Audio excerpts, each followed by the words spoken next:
الشهري صديوة السهري أمري وحل لقطة من لساني يفقه قولي আজ মহান মে দিবস।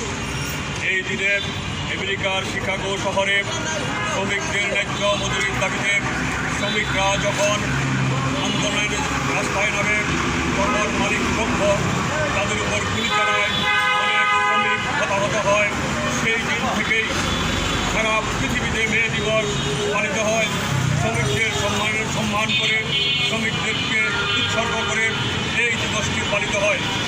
এই ধারাবাহিকতায় আমাদের বাংলাদেশেও 1 তারিখে 1 মে দিবস শ্রমিক দিবস পালিত হয়ে থাকে। আমরা বাংলাদেশ ডেমোক্রেটিক শ্রমিক মুভমেন্ট বাংলাদেশ বর্তমান অন্তর্বর্তীকালীন সরকারের কাছে দাবি জানাতে চাই, আমাদের বাংলাদেশের শ্রমিকদের ন্যায্য মজুরি এখনও প্রতিষ্ঠিত হয় নাই। আমাদের এখনও শ্রমিকেরা তাদের ন্যায্য বেতন ভাতা থেকে, ন্যায্য অধিকার থেকে বঞ্চিত। দীর্ঘদিন শোষণ নিপীড়নের শিকার শ্রমিক জনতা।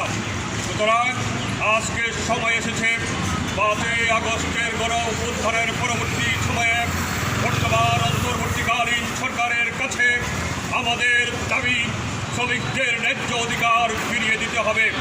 শ্রমিকদের যে শ্রমঘণ্টা সেটা নির্ধারণ করে দিতে হবে। 8 ঘন্টার বেশি কোনো শ্রমিককে কাজ করানো যাবে না।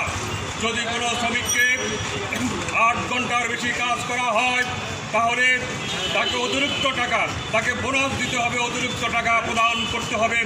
শ্রমিকরা যেখানে বসবাস করে, শ্রমিক কলোনি সহ বিভিন্ন জায়গায় তাদের বসবাসের স্থানকে স্বাস্থ্য উপযোগী করতে হবে। যেন কোনো জায়গায় শ্রমিকদেরকে রাখা যাবে না, তাদের আবাসন ব্যবস্থা করতে হবে। শ্রমিকদের পরিবারের প্রতি, শ্রমিকদের সন্তান সন্ততিদের শিক্ষার সুস্থ ব্যবস্থা করতে হবে।